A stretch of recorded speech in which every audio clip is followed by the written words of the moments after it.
в интериорния дизайн има една такава дарк вълна. Ето и ние в момента сме на черен камък, почти черен технически камък и това не е случайно.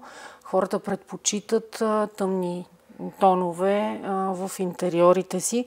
Как се поддържа светлия и тъмния? Ти имаш ли препоръка? Какво да сложим в кухнята или...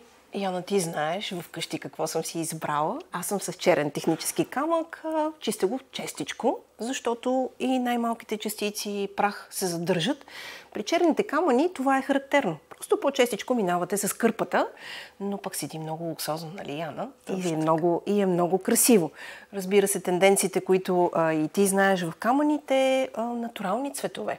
Абсолютно. Бяло, бежево и все по-светли и по-светли. Бялото не изисква чак толкова поддръжка, в смисъл такъв, че пръхта, която е върху самия камък, така не се вижда чак толкова много.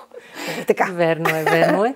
Ето защо и всъщност натуралната гама камъни в момента са толкова актуални. Да. Освен лесната поддръжка и това, че прахта не се вижда, нали, което е тайна.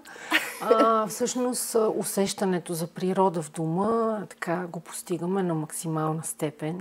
Да, точно така. Ти знаеш, идвала си при нас в склада, знаеш колко много бели камъни имаме, колко много бежевата гама, нюанси имаме, така че, но предлагаме и тъмни камъни за, как да кажа, по-взискателни клиенти или не толкова. Ти ще кажеш вече кои клиенти избират черното. Ако имате още въпроси, задайте ги в коментарите и ще ви отговоря веднага. Благодаря ви!